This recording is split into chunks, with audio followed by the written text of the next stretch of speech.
85쪽. 질병 치유의 원리. 어쨌든 우리는 질병과 무관한 삶을 살 수가 없기 때문에 그 성경적 영적 원리를 우리가 먼저 지식으로 접하고 이 말씀이 우리의 삶 속에 믿어지면 적용이 되는 거예요.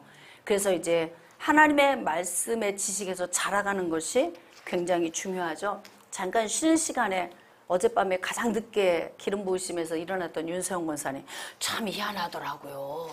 뭔 그 안마의자에 있는 것처럼 몸이 들썩들썩 막 이렇게 하면서 하나님이 만지셨다 이렇게 저렇게 한번 경험을 하고 나면 이제 믿음이 확 커져. 그래서 매사에 이제 모든 일이 나머지는 다 비본질이에요. 주님의 은혜 안에 서 있으면 이제 뭐 하여튼 그래서 체험이 중요한 거야. 어쨌든 이렇게 은혜의 자리에 열심히 열정적으로 와서 막 기도받고 하여튼 은혜는 사모하는 자에게 부어집니다. 예. 그러므로 그래도 어찌 보면 주양 목사님이 밖에서 외부에서 활동을 별로 안 하니까 제가 외부 나가는 걸 별로 좋아하지 않아요. 그래도 이제 여기 오신 분들이나 아니면 성도들은 언제라도 이런 은혜 체험을 할 수 있는 기본 주어져 있잖아요. 그러니까 은혜의 자리에 참여하는 열정을 가지는 것도 참 좋을 것 같다. 자, 첫 번째 질병 치유의 원리. 예수 그리스도께서 십자가에서 모든 저주를 대속하심을 믿고 믿음으로 나가야 된다. 이 믿음이 처음에는 안 되는 분이 있어요. 그래서 처음에 저에게 와서 훈련을 받을 때는 기름 부으심도 잘 안 느껴지고 그 하나님의 역사가 잘 안 느껴지다가 이게 훈련이 지속적으로 이제 되면서 어느 순간에 이렇게 믿어지는 은혜가 생겨요. 그러면 이제 하나님의 그 성령의 역사, 기름 부으심의 역사를 좀 더 민감하게 이제 느끼게 되니까 그래서 우리가 이제 이런 훈련원을 통해서 훈련을 받고 있는 것입니다.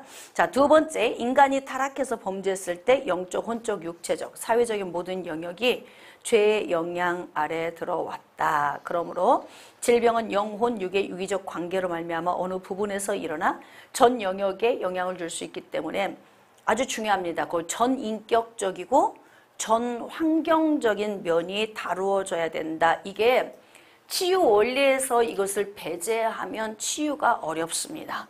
왜냐하면 이게 연결고리가 있어요. 자, 하나님과의 관계가 막혀 있으면 이 사람은 영권이 없는 사람이에요. 우리가 그래서 그리스도인이 살면서 가장 관건을 둬야 될 게 뭐냐면 영권이에요. 우리가 그 다음에 기도를 많이 하는 게 하나님 우리에게 인권을 주옵소서 그렇잖아요. 인권도 그냥 오는 게 아니에요. 인권은 어떻게 오느냐? 사람과 사람의 관계성을 잘 하는 기술이 필요해요. 여러분, 저 사람의 마음을 사고 저 사람과 함께 동행을 하려면 저 사람의 마음을 살 수 있는 진실함이 필요해요. 저는 제가 살면서 가장 중요한 게 진실함이라는 생각이 들어요. 내가 저 사람을 진실하게 대하면 처음엔 잘 알지 못해도 세월이 지나면 서로 알게 되고 그러면서 신뢰가 형성되고 그러면 좋은 사람을 얻게 되잖아요. 저하고 오래 오신 분은 주양 목사는 어떤 사람 같아요? 막 제가 막 호들갑 떨고 막 이러는 성품은 좀 아니에요. 예, 그래서 막 누구를 막 극찬하고 칭찬 막 이런 건 아닌데 좀 사람들이 보면 변함은 없다 이런 얘기는 해. 보면은 변함은 없다 그 얘기는 하시더라고. 근데 그게 제가 설정하고 가는 방법이에요. 어느 날 막 굉장히 좋았다가 어느 날은 휙 돌아졌다가 도대체 저 사람을 그냥 알기가 어려워 이러면 헷갈리잖아요. 그냥 늘 똑같아. 있는 듯 없는 듯 그냥 가는 거야. 그냥 가면서 어떡하냐 신뢰하고 가는 거예요. 믿고. 예. 그러니까 인권은 어디에서 오냐면 그런 나의 처세술. 그러니까 영권은 하나님과의 처세술이고 인권은 인간과의 처세술이에요. 여러분 하나님 앞에서도 처세술 굉장히 중요합니다. 야, 난 네가 너무 좋다. 하나님이 이런 말씀 하시도록 하나님 앞에서 처세를 해야 된다고. 그러니까 이게 굉장히 중요해요. 근데 놀라운 건 영권이 뚫어지고 인권이 뚫어지잖아요. 인권이 내게 되고 영권이 나에게 오잖아요. 그러면 따라오는 게 있어요. 물권이 따라와. 이거 두 개 안 열리면 이거 안 와요. 물권 안 옵니다. 아무리 고생하고 몸부림쳐도 물권 안 와요.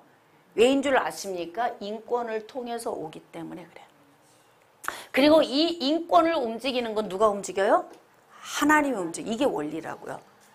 그러니까 주변에 있는 사람들의 마음을 감동감화시켜서 나에게 물권을 주시는 이 과정은 하나님이 총진도주의하고 계시기 때문에 가장 먼저는 하나님께 이쁨 받아야 되고, 그러니까 여러분들이 주님 나라에 이렇게 주님 영역에 와서 뭐 보이지 않는 곳에서 치우고, 사실 그 주의 종 밥 한 끼라도 여러분들이 막 대접하고 하는 게 남이 볼 땐 뭐 몰라, 그냥 그런가 보다 그래. 하나님은 다 체크하고 계세요. 그래서 하나님은 다 보고 계시기 때문에, 그러면 그 중심이 발견되면 내가 영권을 얻게 돼요. 다시 말하면 하나님의 마음을 사게 되는 거예요. 인권은 사람의 마음을 사는 거예요. 이거 사기치고 막 언변술로 사람의 마음을 사잖아요. 이건 금방 무너져요. 그래서 굉장히 진실함이 필요해요. 하나님과의 관계성도 마찬가지고. 그래서 물권이 우리에게 오는 거예요.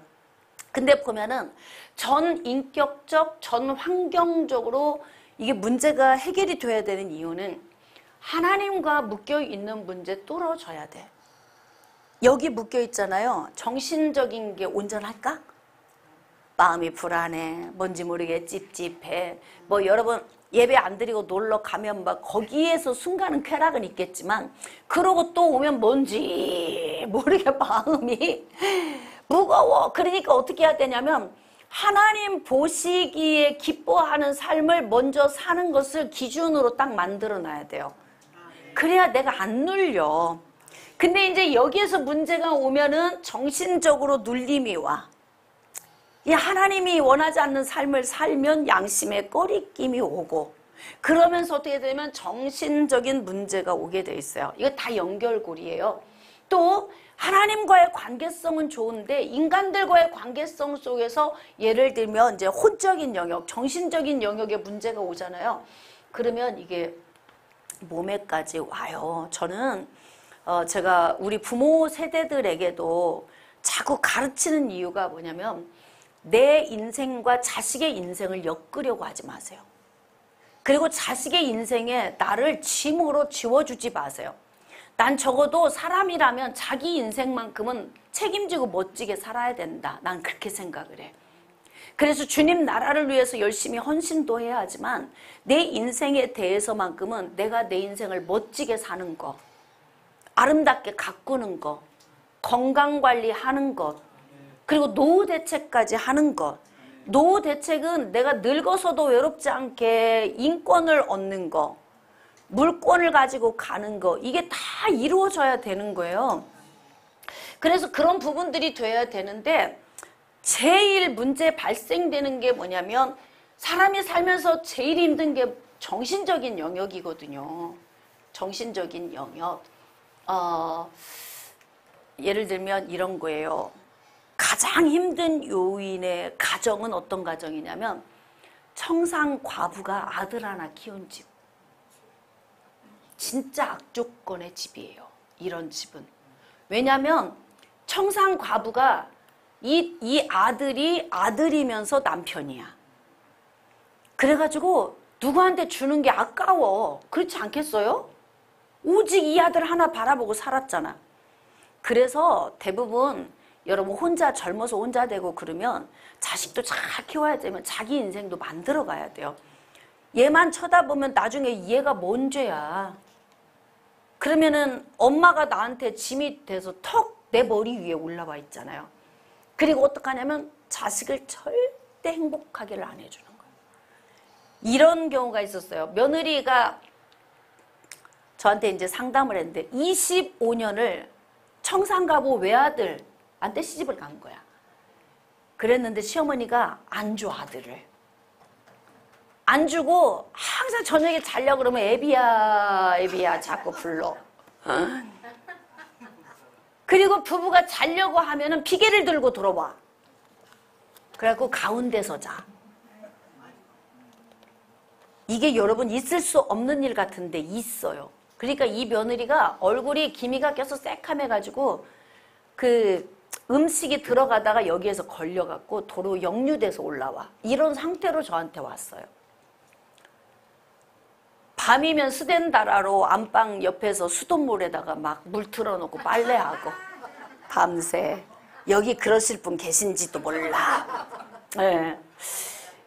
근데 그런 사람들이 왜 그런 특징이 있냐면요. 보상심리 때문에 그래요. 보상심리. 제발 통닭 사오면 자식들 먹인다고 닭다리 자식 먹이지 마세요. 닭다리는 누구 거? 그치, 내 거. 닭다리는 내 거. 니들은 앞으로 먹을 날 많으니까 내가 먹고, 그리고 나도 행복해야 되잖아. 근데 대부분 뭐냐면 옛날 부모님들이, 여러분 이렇게 이제 시대가 바뀌면서 막 옛날 부모님이 대한민국의 부모님 상이고 요즘 젊은 부모는 부모도 아니야. 이런 개념으로 생각하시면 안 돼요. 옛날 부모님의 부모 상은 어찌 보면은 잘못된 어긋난 사랑이에요. 왜 그런 줄 아세요? 내가 없고 자식만 사랑해. 인생이 내가 없잖아요. 그러면 보상심리가 생겨요. 남편이 평생 돈을 벌어서 이제 자식과 아내를 먹여 살리느라고 갖다 주고 내가 없었어. 뭔 운동을 해봤어, 당구를 쳐봤어, 뭐 골프를 쳐봤어, 아무것도 안 했어. 그냥 진짜 성실한 남편으로 산 거야. 성실한 남편으로 살고 나중에 퇴직을 하고 보니까 젊음이 훅 날아가서 없어. 젊음이 하나도 없는 거야. 그러고 보니까 내 인생에 내가 뭐 했지? 이런 생각이 들으면 그 다음 따라오는 게 뭐예요? 보상심리예요. 근데 어디서 보상받아 이걸? 보상을 못 받아. 그래서 대한민국의 50대, 60대 남자들의 그 요즘 고독사가 일반 그 50대, 60대 이외의 고독사보다 4배가 높대요. 고독사가. 그러니까 내가 없이 살면 그래. 내가 없이 살면. 그래서 우리가 인생을 가르쳐줘야 돼요. 부모는 자식만을 위해서 살아놓고 늙어 죽을 때까지 달달 볶아. 나는 너만을 위해서 살았다? 나는 안 먹고 안 입고 배고르면서 너를 키웠다? 너 공부시켰다? 이게 최고의 부모상이야, 대한민국은. 그건 부모로서 잘못 산 거예요. 죄송해요. 오늘 또 이제 여기서 또 갈등되는 분이 있는데, 그래도 오늘 마음을 내려놓고 열어놓고 다시 한번 생각해 보세요. 거기에서 조금만 쪼개서 내 인생이 있었더라면, 남자들이 돈을 벌어서 아내와 자식들을 먹여 살리면서 자기 취미도 좀 가지고 뭔가 자기의 영역에 이렇게 뭔가 투자를 조금만 했더라면, 그러면 내가 없었어 라고 하는 그런 억울함이나 우울함이나 젊음이 훅 날아가 버린 도둑질 맞은 느낌은 없을 거라고요. 근데 우리는 어떻게 가르쳤냐면 최고의 부모상은 나 없이 자식만을 위해 사는 것. 최고의 배우자상은 나 없이 배우자와 자식을 위해 사는 것. 최고의 이건 뭐냐면 그냥 나 없이 사는 거. 이게 대한민국의 흐름이었어요. 그러다 보니까 보상심리가 있어. 그러니까 고부 간의 갈등이 그래서 생기는 거예요. 왜? 내가 어떻게 키운 자식인데. 그럼 그런 당신은 어떻게 키운 자식, 남의 자식 데려다가 평생 살아놓고 거기까지는 생각 안 하지. 내 남편이 어떤 아들이야. 내 시어머니한테. 맞아 틀려요. 그리고 내 아내가 어떤 딸이야. 우리 장모님 장인어른에게. 다 귀하고 아들도 딸도 다 귀한 자식들이잖아요. 전부. 근데 우리가 삶을 사는 방식에서 조금만 방향을 전환하면 모두가 행복할 수 있어요. 나는 자식들 키우면서 나는 니들 때문에 내 인생이 없었어. 나는 이렇게 살고 싶진 않아요. 그래서 저는 제가 먹고 싶은 거, 제가 하고 싶은 거, 저는 막 스타일 낭비를 하거나 막 이런 스타일은 안 해요. 저는 지금도 가방 하나로 10년을 썼어요. 제가 지금 들고 다니는 가방이 10년 된 가방이에요. 안 떨어지네. 안 떨어져. 제가 신발도 철철이 한 켤레밖에 없었는데요. 갑자기 신발이 많아졌어. 갱년기가 오면서 뼈가 아프니까 이거 사서 신어봐도 아파, 저거 사서 신어봐도 아파, 고무신 신어봐도 아파. 세상에 내가 오늘 조리 신발까지 사서 신어봤어. 네?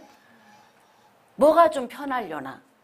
그래도 제가 지금까지 신은 신발 중에 오늘 신은 신발이 가장 발이 편한 거예요, 제가. 그러다 보니까 나는 곧 죽어도 이뻐야 돼. 야, 젊었을 때는요, 아무리 불편해도 나는 이쁘지 않은 건 안 입었어, 옷도. 요즘에 한동안 제가 이제 청년 사역을 한다고 막 청바지에 티 입고 다녔더니 우리 아이들이 저를 불러. 엄마는 이 스타일보다는 약간 좀 이렇게 좀 그 있잖아요, 엄마. 그 스타일.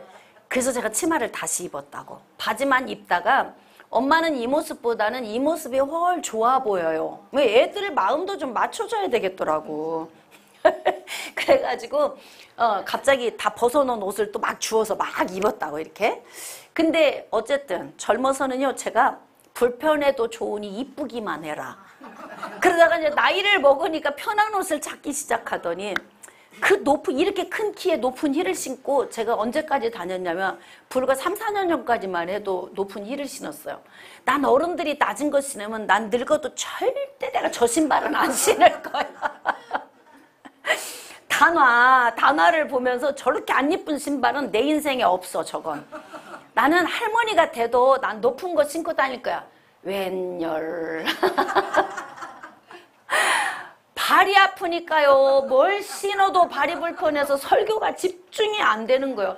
심지어는 운동화도 몇 컬레 사서 운동화까지 신어봤어. 근데도 운동화도 발이 아파. 그래서 신발을 어떻게 몇 컬레를 사게 된 거야. 그렇게 어찌어찌 하다 보니까. 근데 저는 뭐가 많은 게 별로 좋지 않아요. 하나 있으면 마르고 닳도록 옷도 한 벌이면 그거 빨아서 또 입고 빨아서 또 한철 입고, 어떤 분은 요즘 와갖고 어머 세상에 목사님 그거 너무 이뻐. 이거 10년 입은 옷이야. 그러니까 저하고 10년 온 분은 10년 입은 걸 아는데 인제 오신 분은 모르잖아요, 그걸. 뭔 얘기하다 여기까지 온 거야. 보상심리. 그러니까 여러분 있잖아요. 옷을 많이 안 사 입어도 내가 좋아하는 걸 입으면 만족한 거예요. 옷은 많은데 시장 가서 5,000원, 8,000원, 7,000원짜리 사다가 잔뜩 넣어놓고 매일 농 열어보고 입을 게 없네. 이런 사람 있잖아요. 그런 사람 만족이 안 돼요. 저는 좋은 옷 서너 개 딱 놓고 10년씩 입어. 가방도 좋은 거 하나 사면 10년 써요. 그렇게 저는 뭘 막 바꾸는 걸 별로 좋아하지 않아. 그냥 하나 있으면 가방에 담는 게 되면 그냥 생각을 안 해. 옷을 입어서 색을 어떻게 맞춰야 돼? 아니야. 그냥 들고 다녀. 아무 생각 없이. 근데 정말 중요한 건 있잖아요. 내 인생이 없으면 보상심리가 생기고 인생이 우울해서 주변에 있는 사람을 달달달달 볶아먹어. 그래서 제가 20년 동안 뭘 가르쳤냐면 제발 엄마들 생선 대가리하고 꼬랑지 좀 먹지 말아라 좀.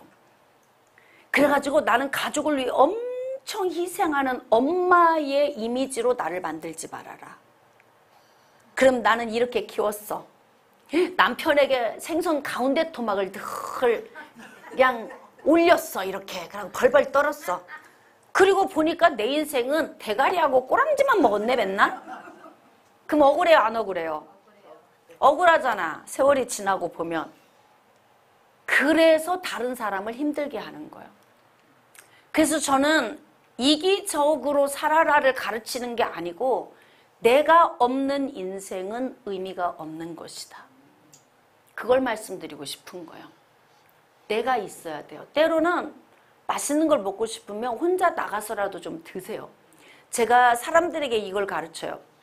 여럿이 모여서 음식을 먹는 것도 즐겁지만 혼자 조용히 쇼핑하고 혼자 조용히 음식 가서 이렇게 한 그릇 시켜놓고 음미하며 먹어봐라. 그것도 재밌다 나름대로. 카페도 가서 커피도 한 잔 혼자 마셔봐라. 그러니까 이렇게 혼자서도 주님을 느끼고 즐기고 하는 그 내 삶을 찾는 훈련이 돼야 돼. 근데 이게 안 되면 어떻게 되느냐. 인생이 힘들어요. 제가 치유 사역을 20년 했잖아요.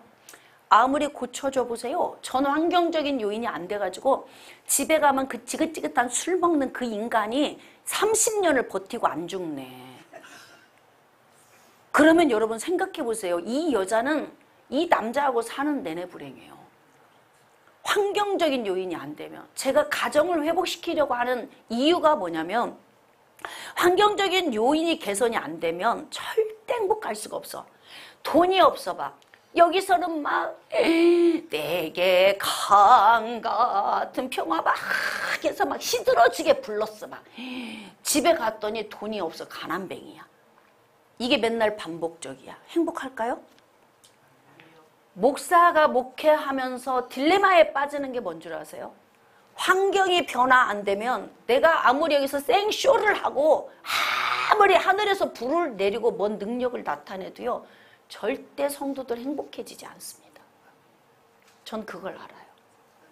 그러니까 방법은 뭐냐면 이들 개인의 삶, 영권, 인권, 물권을 얻고 살도록 가르쳐야 되겠구나. 그 대신 내가 없는 인생은 의미가 없는 거야. 남편이 아내를 위해 살고 아내가 남편을 위해 사랑하니까 그래도 내가 없이 남편만을 내가 없이 아내만을 위하여 사는 것도. 근데 대부분 있잖아요. 참 이렇게 여자들도 참 남편이 돈을 벌어다 나한테 다 주면은 토큰비 30만 원만 주고 남자의 인생에 대해서 누림을 안 주는 건 왜 그래? 에? 그러니까 이 남자 인생은 뭐냐고 이게. 그래도 좀 뭔가 이렇게 왜 이렇게 그 집이 저 집이 왜 저런지 모르겠네. 장로님 저 가정이. 이 양반은 평생에 돈을 가지고 다니지 않았다. 그러니까 하여튼 우리 권사님은 시집은 잘 갔어. 근데 장로님이 믿음으로 그 은혜 안에 사니까 기쁘신 거지. 어찌 보면 내 개인의 인생의 삶을 믿음으로 승화시키지 않았다면 굉장히 우울하고 힘들 수 있어요. 어떻게 생각하세요, 장로님? 공감하시잖아요. 그러니까 예수 안에 두 분이 계셔서 그나마 지금 행복하신 거예요. 근데 그래서 저는 지금 요즘 젊은 아내들에게 뭘 부탁을 하고 싶냐면 남편들의 인생도 좀 배려를 해줘라. 그래서 남편들이 뭔가 때로는 좀 돈을 이렇게 좀 주면서 당신도 가서 친구들하고 밥도 먹고 너 또 이름 할 말 많아. 그 인간은 아주 카드로 쓰고 다녀요. 뭐 그런 거 말고 저는 지금 FM을 말하는 거야. 아주 표준을 말하는 거지 아주 기분으로 쏜다 그러고 막 긋고 다니는 남편을 말하는 건 아니니까 표준을 말하는 거예요. 그래서 어쨌든 이렇게 우리는 서로에게 배려를 하되 내 인생의 삶도 있게 살아야 된다. 내 인생의 삶도. 그래서 저는 아이들에게 난 니들 키우느라고 내 인생이 없었어. 이런 말은 하지 않도록 살아요. 그렇다고 제가 뭔가 나를 위해서 엄청 하냐? 아니 그게 아니고 그냥 전 제 자신의 만족이 있게 사는 거예요. 뭐 주님으로 만족을 하던 사역으로 만족을 하던 뭘 하든 하여튼 그냥 애들은 엄마는 그렇게 열심히 산다는 거예요. 열심히 산다는 거예요, 엄마는. 근데 저는 그게 제 인생의 만족이에요. 그거로 만족이야. 내게 주신 사명 감당하면서 하나님이 내 주변에 보내준 분들을 섬기면서 이들을 행복하게 만들어주고 예수님과 함께하는 삶을 가르치는 게 이게 저는 제 만족이에요. 그래서 이렇게 제가 살아오는 삶에 뭐 아쉽다. 인생이 저는 이런 생각은 거의 없어요. 왜냐? 그냥 최선을 다할 뿐이에요. 매 순간을. 그러니까 각자 어떻게 하냐면 자기 인생 잘 살자. 늙어도 고상하게 늙으세요. 품위 있게 늙으시고 내 인생을 누릴 줄 아는 삶을 사세요. 그러니까 내가 없는 인생은 치유가 안 돼. 교회에서도 그렇게 불행해 보이고 우울해 보이는 사람의 특징이 뭔 줄 아세요? 안 돼. 주의 종이 아무리 좋은 걸로 가르치고 뭘 가르쳐도 안 돼. 왜 그런 줄 아세요?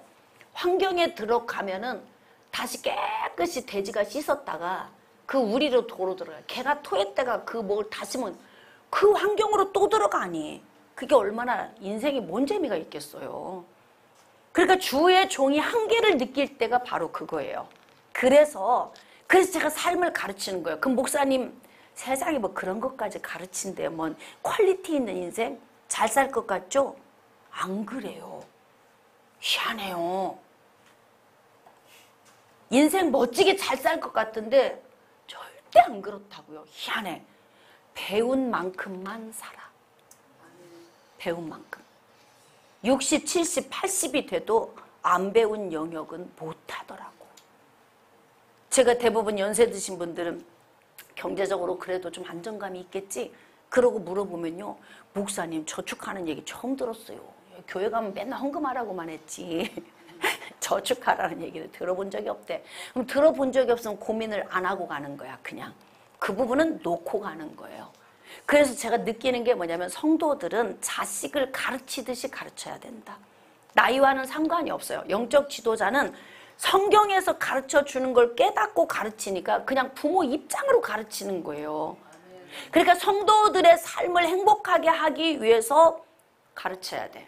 오직 교회 사이즈만 늘리고 그리고 목회자의 목회만 빛나게 하기 위해서 이들의 피젖을 짜내는 건 그건 하나님이 원하는 방식이 아니에요. 그래서 제가 안타까운 거죠. 그래서 어쨌든 제가 그 28기 때도 목사님들은 왜 사모님들은 기도 왜 안 하느냐? 당신이 기도해야지. 뭐 사모님이 사명자인가? 맞아요? 틀려요? 사모님은 사명자가 아니라 사모님은 평신도예요. 신학도 안 하신 분이라고. 그냥 사명자 남편 만나서 그 남편 옆에서 같이 살섰고 사는 사람인 거지. 그분은 불이 없어. 잘 생각해 보세요. 아까 서원했다고 했잖아요. 서원을 했다고 주의 종으로 보내잖아요. 얘는 감당 못해요. 내 서원인 거야. 하나님의 선택이 아니에요. 나는 최선을 다해 서원을 했을 거예요. 근데 서원을 하면 주의 종으로서만 보내는 게 아니라 이 아이가 하나님 은혜에 붙들려 살도록만 하면 돼. 근데 만약에 정말 하나님이 이 아이를 쓰기를 원하시면 하나님이 불을 넣어서 부르실 거예요. 그러니까 부모가 내가 서원했다. 너 그러니까 신학해야 돼. 이거 진짜 자식 죽이는 거예요. 불이 없는데 가라고 하니까 어중간한 자리에서 나는 가기 싫어. 엄마는 가라고 그래. 그러니까 왔다 갔다 하다가 40, 50 나이 돼가지고 영권도 없어. 능력도 없어. 주님도 잘 몰라. 근데 서원했다고 가라고 하니까 어쩔 수 없이 가야 돼. 그러다가 어떻게 되느냐. 인생 망쳐버리는 거예요. 그런 사람이 부지기수로 많아. 서원을 했어도 주의 종은 하나님이 부르시는 거야. 그냥 서원을 했으면 주의 은혜에 붙들려 살도록만 하시면 돼요. 네, 그러니까 자 그래서 우리가 이제 이 땅에서 그 사는 동안 환경적인 요인을 극복하는 방법을 반드시 훈련을 해야 된다. 여러분 환경적인 요인을 극복하기 위해서 여러분의 삶을 바꾸세요. 가구도 우리 장로님 말씀하시더라고. 막 활력 있는 사람들은 뭐 가구도 막 농을 이리 갖다 놨다가 막 저리 갖다 놨다가 막 냉장고도 이리 옮겨보고 저리. 그럼 재밌잖아. 변화가 오잖아요. 집도 그냥 20년을 그대로 사는 사람 손 들어보셔봐. 있어 여기. 나 20년 우리 집 가구가 그 자리에 그대로 있다 이런 분. 아 중간에 이사를 해서 중간에 이사를 해서 그러니까 전혀 고민을 않고 그냥 사는 사람들이 있어요. 오늘 당장 가서 바꾸세요. 남편 없어서 못 한다고요? 옛날 우리 엄마가 농을 옮기는 거 보니까 이쪽 들고 밑에다가 수건 깔고 저쪽 들고 수건 깔고 해갖고 훅 잡아당겨서 아빠 안 계실 때 다 해버리더라고 혼자. 그러니까 환경적인 요인, 치유의 원리 중에 이게 전 환경적인 요인이 아주 중요한데 예를 들면 이런 거예요. 시어머님이 계셔가지고 남편과 아내 사이에 시어머님이 와서 잠을 주무시잖아요. 그러면 이때는 시어머니가 돌아가 주셔야 이 사람의 병이다. 그러니까 그런 시어머니가 될래요? 언제 돌아가셔? 하나님 언제 돌아가시는 거예요? 기도할 때마다 며느리가 울면서 도대체 뭐 그렇게 은혜롭게 맨날 울면서 뭔 기도를 그렇게 열심히 가만히 들어보면 하나님 우리 시어머니는 언제 가신대요? 99살인데요. 내가 시집 와서 지금 50년째 모셨어요. 그러고 울고 있어 며느리가. 그러니까 여러분 어떻게 해야 되냐면 며느리한테 얹혀 살지 말고 99살이 아니라 120살을 살아도요. 내가 밥 끓여 먹을 수 있을 때까지 내가 사는 거예요. 왜 며느리하고 같이 살려고 하는 거야. 난 도무지 이해가 안 돼. 내가 먹고 싶을 때 먹고 눕고 싶을 때 눕고 해야지. 며느리 있으면은 잔소리해야지. 서로 다른 환경에서 자라서 매일 싸우고 해야 되는데 얼마나 불편해. 서로가. 게을러도 내 아들은 다 품고 살아. 시어머니가 볼 때는 저렇게 게을러 터져가지고 막 잔소리 하잖아요. 엄마 내버려 두셔 그냥. 그러잖아 아들은. 왜냐면 아들은 게으른 것을 넘어선 좋은 게 있어서 그래. 지저분하고 너저분한 것 넘어선 좋은 게 있어요. 다 해보셔서 알지 않아요? 근데 왜 그렇게 막 그러냐고. 그래서 할 수만 있으면 그래요. 서운하게 생각하지 마시고, 제가 말씀드리지만 끓여 먹을 수 있을 때 끓여 먹고 더는 안 되겠다 싶으면 요양원으로 가세요. 저도 그렇게 할 거예요. 난 우리 애들한테도 얘기 다 해놨어요. 엄마는 내가 자립할 수 있을 때까지 딱 하고 그 다음은 내가 요양원으로 간다 내 말로. 딱 그랬어. 왜냐면 그 아이들의 인생은 그 아이들이 인생 사는 거야. 나는 내 인생 내가 깔끔하게 책임지고 갈 거고 니들도 그렇게 살아. 남한테 네 인생 얹히지 말고. 근데 어떤 분은 그런다. 요양원은 죽어도 안 간대. 누가 책임지라고. 요양원을 고려장 한다고 생각해요. 여러분 생각해 보세요. 고려장은 단지에다가 먹을 거 좀 넣어놓고 저기 숲속에다 갔다 어머니 내가 이따 모시러 올게요 하고 안 오는 게 고려장이잖아요. 거기 먹을 거 다 떨어지면 그냥 가는 거잖아요. 요양원은 돌아가시려고 그러면 또 살려놓고 돌아가시려면 또 살려놔. 고객이라 얼마나 서비스가 좋은 줄 아세요? 어? 삼시세끼 밥 차려주지. 나 우리 외할아버지가 외삼촌 집에서 돌아가실 때 저는 어떤 광경을 봤냐면 외할아버지가 살아계시는 동안 외할아버지 저쪽 골방 한쪽에 가서 보면 더러워서 들어갈 수도 없어. 오강 하나 갖다 놓으면 그 오강이 너무너무 지저분하고 더러워. 밥을 갖다 놨는데 바짝 말라서 언제 갖다 놨는지도 모르겠어. 근데 그게 여러분 그 며느리를 욕하면 안 돼요. 왜 그러냐면 그럴 수밖에 없어. 그게 모셔봐. 해본 사람만 알아 그걸.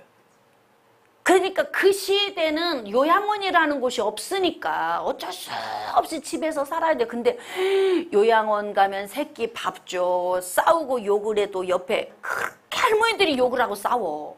제가 요양원에 예배드리러 한 달에 한 번씩 갔었거든요.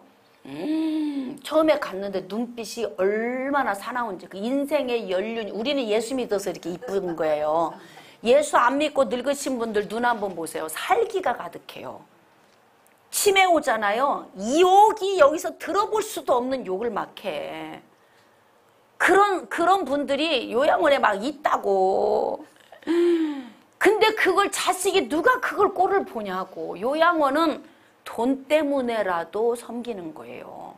그러니까 지금 우리 시대 사는 이 시대가 세종대왕 사는 시대보다 그분보다 우린 더 호강하고 사는 거라고. 그래서 자연스럽게 노후 대책을 하세요. 요양원도요. 자식들이 여럿이어서 돈을 골고루 내면 그나마 요양원을 모셔. 50만 원, 60만 원 내야 되니까 20만 원씩이라도 해서. 그것도 못하면 못 가 거기도. 그래서 그 노후 대책을 누가 해야 된다고요? 그걸 내가 해야 된다는 거지. 왜 교회는 주님 앞에 헌신하는 것만 가르치냐고. 저는 너무너무 성도들을 사랑하기 때문에 여러분의 노년의 노후까지도 걱정이 돼요, 사실은. 그래서 그런 부분도, 그래서 이제 우리가 우리의 삶을, 그래서 제가 여러분들에게 운동도 열심히 하고 좋은 음식 먹는 것도 자기 자신을 가꾸는 게 뭘 사치풀이라는 그 가꾸는 걸 말하는 게 아니에요. 나의 건강 관리, 내 삶의 모든 관리. 그래서 할 수만 있으면 움직일 수 있을 때까지는 움직이세요. 많이 움직이고 운동도 하고 내가 할 수 있는 한은 내 손으로 할 수 있어야 돼. 그래야 사람들이 나를 귀하게 여겨줘. 그래서 환경적인 요인 안에서 매일 보상심리. 내가 이 아들을 어떻게 키운 아들인데. 그래가지고 어머니가 요양원을 안 들어가시네? 그러니까 어떻게 해요? 며느리가 이 어머니를 보겠다고를 안 하니까 아들이 어머니하고 딴 집으로 나왔어. 며느리는 이 집에서 살고. 그러니 이게 부부 관계가 제대로 되겠어요? 안 돼. 그래서 지금 이제 아들하고 어머니가 살고 여기는 며느리가 살아. 근데 여기가 외아들이야. 근데 이 외아들이 결혼하는데 무슨 걱정이 되냐면 나도 혹시 우리 어머니가 우리 할머니처럼 요양을 안 간다고 하고 고집을 피우면 어쩌지? 이거를 결혼할 사람한테 고민을 털어놓은 거예요. 불행이 불행을 낳죠. 이걸 나한테 와서 누가 상담을 해. 근데 내가 어떻게 말해줬을까? 여러분들은 뭐라고 말해주겠어? 그런 경우에. 아이고 며느리니까 모셔야지. 이렇게 말했어요? 말하겠어? 어떻게 말할 것 같아요? 한번 고민해보세요. 최양 목사는 뭐라고 말해줬을까? 응? 그러니까 결국은 이게 누구의 코치를 받지 않으면 이 자식에게 이 힘겨움이 또 와. 그래서 간 모습 그대로 이 아들이 또 이 외아들이 며느리를 여기다가 또 이제 손주 며느리죠. 여기다가 놓고 이 아들이 또 이리로 들어가. 여긴 또 혼자 살아. 불행이 계속 넘어가요. 제가 그래서 뭐라고 한 줄 아세요? 그 시어머니는 부르면 달려올 자식이 있어서 요양을 안 간 거다. 맞죠? 근데 만약에 나는 요양은 못 가. 근데 아무도 들은 척을 안 해. 그러면 가야 돼. 근데 중요한 건 요양원을 들어갔다가 거기서 난리를 치고 내 아들 오라 그래. 그래가지고 나 데리고 나가라 그래서 나와. 이때 아들이 안 달려가면 난리 안 쳐. 내 아들을 너무 잘 알아 엄마는. 왜? 내가 말만 하면은 그냥 방귀만 뀌면은 달려오는 걸 알거든요. 이 어머니는. 그러니까 요양원에 들어갔다 요양원에서 난리를 치면은 아들이 모시고 또 나와. 그리고 며느리하고 분리돼서 여기서 살아. 그럼 제가 뭐라고 해줬겠어요? 그래 아무리 난리를 쳐도 안 달려가는 남편이 되게 해라. 그럼 해결이 된다. 이 말씀을 오해하지 마세요. 부모를 섬기지 말라 그 뜻은 아니에요. 저는 각자의 인생에 책임져라 그 말을 드리고 싶은 거예요. 여러분의 행복을 누가 대신 못 해주고요. 여러분의 불행을 누가 대신 보상 안 해줍니다. 그러니까 할 수만 있으면 인생의 삶을 복되고 행복하게 살도록. 그래서 내 주변에 있는 사람을 소중하게 여기라는 거야. 내 주변에 있는 사람. 두고 보기에도 아깝게 여기고 남편은 아내를, 아내는 남편을, 부모는 자식을, 자식은 부모를 귀하게 여기면서 각자 자기 인생의 삶에 최선을 다하고 사는 거 이거 굉장히 중요해요. 그래서 제가 이 상담을 하러 온 그 이제 세댁이지 세댁한테 그래서 앞으로 이 남편을 훈련을 시킬 때 방귀만 끼면 달려가게 하지 말아라. 이게 부모 입장에서는 서운할 수 있어요. 근데 이때 그 저주의 끈을 끊어주지 않으면 이거 내림 계속 가요. 아, 내 아들은 내가 불러도 안 와. 그러니까 어떻게 해요? 내가 스스로 자립해야 돼. 이 마인드가 생길 때까지 어찌 보면 부모 훈련이야, 그것도. 그래야 자식은 자식 인생을 좀 행복하게 살아야 되지 않아요? 아니, 아침이면 뭐 하려고 또 가? 애미야, 아침 내 아들 밥 먹였니? 굶어도 지금 부인 끌어안고 있는 게 좋아. 맞아요, 틀려. 우리 젊은 시절 다 보내보지 않았어요? 밥 한 끼 먹는 것보다 셋이 끌어안고 있는 게 더 좋다고. 왜 고개를 끄덕거리지 않으세요? 근데 엄마는 시어머니는 와서 뭐라냐면 내 아들 왜 굶겼어? 이렇다고. 다 자기 이기적으로 생각하는 거예요. 알아서 살게 내버려둬. 지들 인생은 지들이 사는 거야. 누구나 행복하게 살자. 오늘 진짜 설명이 좀 길었어요. 근데 중요한 건 전 뭘 말씀드리고 싶냐면 전 인격적, 전 환경적 치유 안 일어나면 영성훈련학교에 와서 아무리 듣고 또 들어도 집에 돌아가면 또 불행합니다. 또 불행해. 그래서 우리가 근본적인 문제를 해결을 하고 지나가야 한다. 자, 그래서 이제 질병 치유의 원리 가운데에서 우리의 영혼, 육, 삶이 함께 치유가 이루어져야 된다는 거죠. 자, 86쪽. 사역자는 하나님의 말씀, 예수 이름의 권세, 성령의 능력, 믿음으로 사역해야 한다. 여러분, 이렇게 요인이, 여러 가지 요인이 있을 때 이 요인이 하나라도 빠지면 안 돼요. 어떻게 해야 되느냐? 하나님의 말씀이 얼마나 중요합니까? 단순히 우리가 그냥 설교 듣는 정도의 말씀이 전부가 아니에요. 그러니까 여러분들이 저를 만나서 일반적인 목사님들의 설교에서 듣지 못하는 굉장히 많은 분량의 지식을 들어요. 그게 은사예요, 은사. 성경 말씀 속에서 깨닫고 가르치는 거예요. 어떤 사람도 영적인 것과 육신의 삶을 균형 있게 살아라, 이런 얘기 별로 안 하죠. 장로님 신앙생활 오래 하셨잖아요. 삶을 이렇게 다루는 걸 들어보셨어요? 처음이라고 하시잖아요. 처음이라고. 근데 혹시 거부가 되나요? 아니요. 공감이 되시나요? 인생이 좀 아깝다는 생각이 드시나요? 아쉽다, 조금. 진작에 좀 알았더라면 조금 더 나았을 텐데라고 하는 이거예요, 바로. 인생을 다 후회하게 만들잖아. 왜? 불균형으로 가르쳤기 때문에. 근데 이거를 똑똑한 사람 빨리 알아듣거든요. 안 똑똑하고 고지식한 사람은 내가 옛날 목사님한테 배울 때는 이렇게 안 배웠는데, 취향 목사님이 이런 걸 가르치니까 어떻게 한다? 중돌된다, 이렇게 말하는 사람이 있어.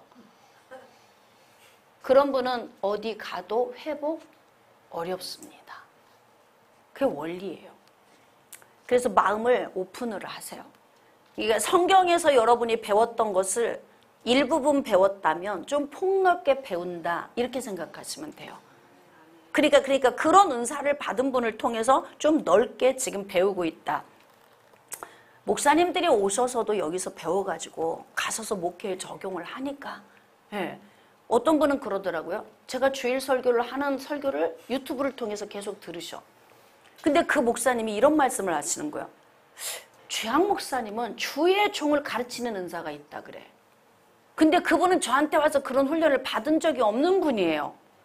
근데 제 설교는 그냥 삶 얘기하거든요. 그냥 예수님 안에 우리가 어떻게 살아야 되나. 주의 종이 볼 때 읽어졌던 거예요. 그게.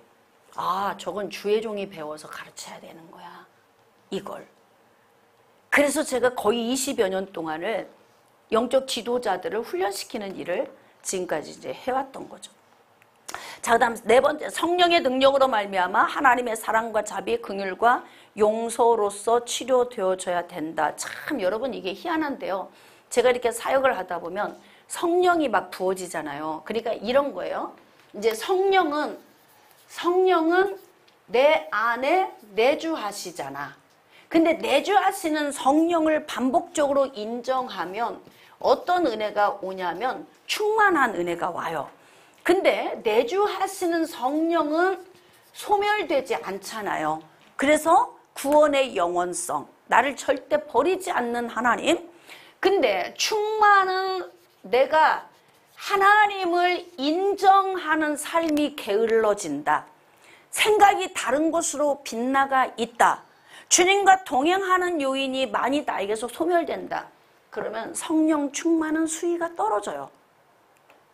성령 충만이 수위가 떨어지면 어떤 문제가 오냐면 하나님이 내게 부어주신 은혜가 점점 소멸이 돼. 자비가 막 넘쳤다가 이런 거요.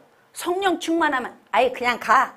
아이 뭐 이러는데 안 충만하면 그랬디야? 이렇게 되는 거야. 그러니까 이게 충만과 안 충만함의 차이가 뭐냐면 내 심령 안에 부어지는, 우리 지금 그 팔복에 대해서 제가 지금 강해를 하고 있거든요. 근데 그 팔복에 대한 그 은혜가 심령이 가난한 상태, 또 내가 정말 뭔가 이렇게 막 애통하면서 영혼을 품고 가는 상태, 막 뭐 온유한 상태, 이거 다 있잖아요. 그 성령 안에 들어가야 오는 요인이에요. 그냥 오는 게 아니거든요. 근데 지금 여기에서 뭐냐면 성령의 능력으로 말미암아 하나님의 사랑과 자비, 긍휼과 용서로서 치료되어져야 된다. 그래서 관건은 뭐냐면 성령의 능력이에요. 이 영혼을 사랑하는 마음 있잖아. 내가 그들을 위해 희생할 수 있는 마음. 저들을 살리고라도 내가 젖을 짜내서 저들을 먹여서 회복시켜야 된다라고 하는 마음. 여러분, 이 마음이 성령의 능력이 아니면 안 된다고요. 여러분 생각해 보세요. 20년을 이걸 동일한 얘기를 하는데 이 단상에만 쓰면 불이 타. 왜 그럴까요? 이게 저들을 회복시켜서 저들이 복되게 살게 하고 싶은 하나님이 주신 긍휼의 마음이 있어서 그런 거예요. 긍휼의 마음. 어떤 때는 너무너무 힘들어서 응급실에서 링거를 맞고 지금은 영성훈련학교를 가서 해야 돼. 맞다가 링거를 뽑아 놓고 와서 막 팔팔 날아다니지 사역하고 응급실로 또 가. 그래서 맞다 맞고 온 주사를 또 맞아 가서. 이럴 때도 많았어. 제가 그냥 이렇게 보면 평탄해 보이잖아요. 그 힘겨운 고비에 그렇게 힘겨운 문제들이 나를 막 몰아쳐올 때 그렇게 힘들었어요. 근데 중요한 건 뭐냐? 단상에만 서면 힘이 나. 그리고 한 얘기 또 하고 한 얘기 또 하는데도 안 찔려. 근데 모르겠어요. 여러분은 맛은 있는데 좀 질겨. 또 이럴지는 모르겠어. 근데 고깃집도 맛은 있는데 질겨. 그럼 끝난 거야.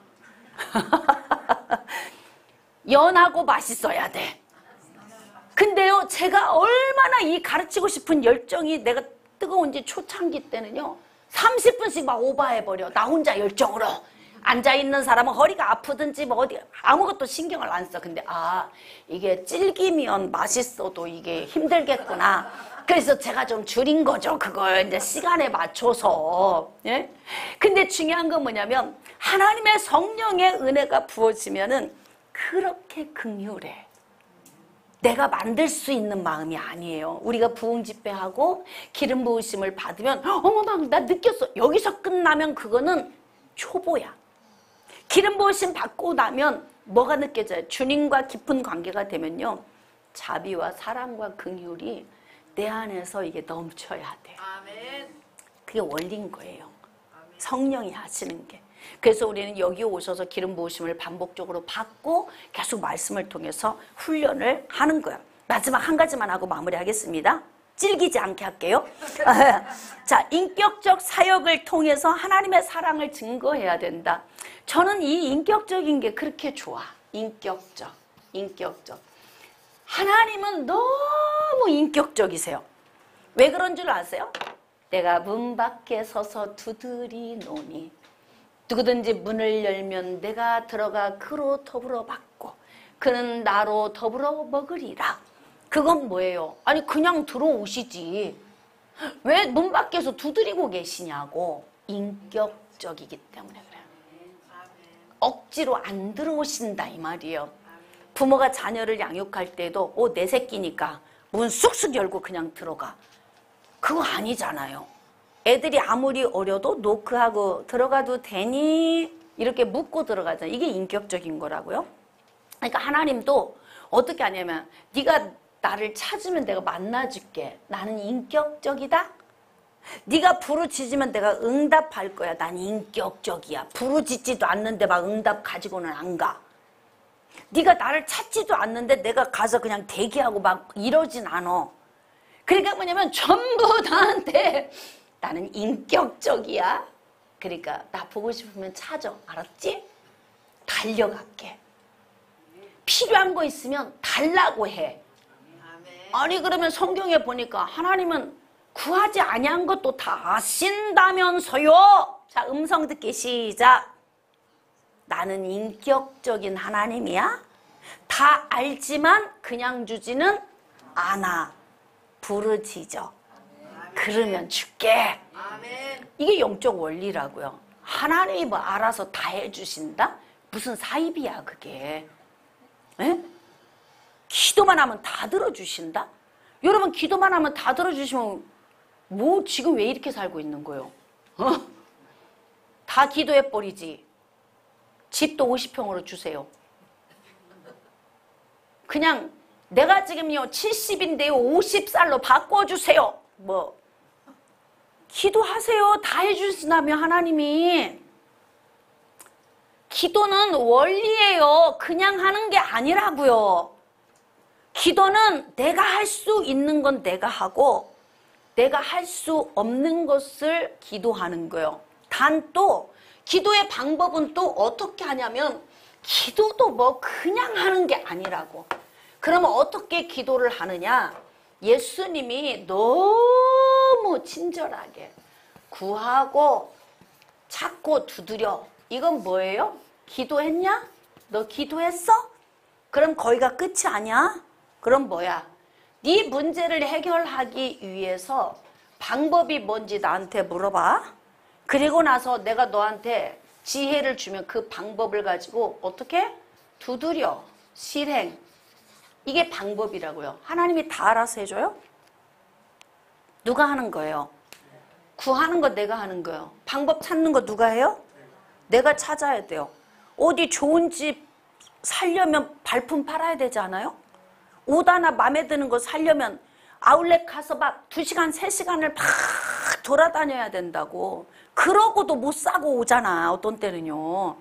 그러니까 그렇게 방법을 가지고 실행을 하는 이 과정과 단계가 있다고요. 예수님은 용서에 관해서 어떻게 말씀하시냐면 용서하라 그랬어. 그래 놓으시고 마태복음 18장에 이렇게 말씀해. 네 형제 중에 죄를 범하는 자가 있거든. 네가 찾아가. 그래서 그걸 적극적으로 해결해. 해결이 용서다. 그냥 용서하라고 하지 않았어요. 해결이 용서다. 그러면서 네 혼자 갔는데 안 풀려? 그러면 그 사건을 알고 있는 사람 둘, 셋 데리고 가. 그러면 나도 도와줄게. 그래서 둘, 세 사람이 모여 있는 곳에 나도 그들 중에서 매듭 풀도록 내가 도와줄 테니까. 그러니까 생각해 보세요. 내가 풀으려고 갔어? 옆에 있는 증인 데리고 갔어요? 성령이 증인이 되셔서 함께 하셔요? 풀릴까 안 풀릴까? 아, 풀리지. 근데 그것도 안 돼? 그럼 어떻게 해요? 퉁쳐버려. 어떻게 퉁치라는 거요? 너 있잖아. 1만 달란트 빚 졌는데 내가 탕감해줬잖아. 그러니까 100데나리온 빚진 거 너도 탕감해버려. 딱 용서의 방법은 두 가지예요. 용서의 방법. 여러분 성경을 묵상하면 너무 재밌어. 용서의 방법. 첫 번째는 뭔 줄 아세요? 해결이야. 해결. 되도록이면 좋은 인품 가지고 빨리 해결하세요. 뭔 입을 뒤집어 쓰고 한 달씩이나 누워있어. 여보 나 속상해. 사실은 당신이 이렇게 말했는데 아이 난 아무 생각 없이 한 건데 뭘 그래. 미안해. 그걸 빨리 털어버려야지. 한 달을 밥 안 먹고 입을 뒤집어 쓰고 있어. 왜 그래 도대체? 그러면 당신이 한 달 전에 이랬잖아요. 누가 손해야 그러면? 내가 손해잖아. 그러니까 그런 인생을 사는 사람들도 있어요. 그래서 예수님 뭐냐면 찾아가. 네가 찾아가. 네가 지금 손해봤어? 네가 지금 상처받았어? 네가 힘들어? 네가 찾아가. 그래서 어떠냐? 너에게 피해를 입힌 가해자에게 가서 나 이래서 손해받고 이래서 나 아파. 그리고 막 몸부림을 좀 치라는 거지. 그러니까 가트리 받아. 그런 거야. 옛날에 막 어떤 권사님이 새벽만 막 우는데 이게 한서린 울음인 거예요. 감격의 눈물이 아니야. 내가 권사님 찾아가서 물어. 권사님 울음의 의미는 저한테 얘기 좀 해주세요. 세상에 총각인 줄 알고 시집을 왔더니 자식을 하나 낳아놓고 이혼을 했는데 숨기고 결혼을 한 거예요. 근데 이 자식이 정신지체야. 그리고 시대 식구 다 섬기고 살았는데 남편이 개차반이네. 매일 술 먹고 와서 밤마다 주사를 부리는데 여기 주물러 저기 주물러 저기 주물러 이러고 60이 넘는 그 나이까지 그렇게 살아온 거예요. 제가 그래서 권사님한테 이랬어. 들이받아버리시라고. 근데 방법을 어떻게 가르쳐준 줄 아세요? 남편 불러다 놓고서 나 돈 있는 영감 만나서 팔자 고치겠다고 말하라 그랬어. 내가 제가 이쪽이 전문가잖아요. 전략. 그래서 남편 불러다 놓고 난 이젠 더는 당신하고 난 못 산다. 그리고 또 돈 많은 영감 만나서 팔자 고치겠다라고 얘기하라 그랬어. 그 가정 회복돼 버렸어. 그렇게 해서 남편이 술을 끊고 회복이 됐다고요. 해결을 먼저 해야 돼. 그리고 두 번째는 어떻게 해야 되냐면 퉁쳐버리라고. 그냥 상쇄. 이게 우리 이제 그 상업적인 용어예요. 상쇄해버려라. 너하고 나하고 빚진 거 딱딱 그어버려. 퉁쳐버리자 그거요. 근데 왜냐면 내가 너 1만 달란트 빚진 거 내가 너 용서해줬잖아. 그러니까 네 주변에서 남편이 너한테 한 거 그냥 퉁쳐. 아내가 한 거 퉁쳐. 자식이 한 거, 부모가 한 거, 이웃이 한 거 퉁쳐. 그러라는 거야. 그러니까 여러분 예수님 안에 사랑받고 가는 사람은요. 어지간한 건 별거 아니야. 어지간한 건 별거 아니라고. 1만 달란트의 사랑을 받았으니까 1만 달란트는요. 값으로 환산하면 우리가 평생 벌어서 못 갚는 금액이에요. 100데나리온은 한 달 정도 월급이면 갚을 수 있는 돈이라고. 그러니까 이렇게 예수님은 구체적으로 제자들에게 가르쳤다고. 근데 어떻게 이 시대의 예수님의 제자들은 기도하세요. 그러면 다 하나님이 알아서 해주십니다. 이렇게 가르쳤으니 취향 목사님한테 오면 충돌이 된대. 충돌이. 그게 너무 안타까운 거예요. 요까지 오늘은. 너무 질기면 맛이 없으니까.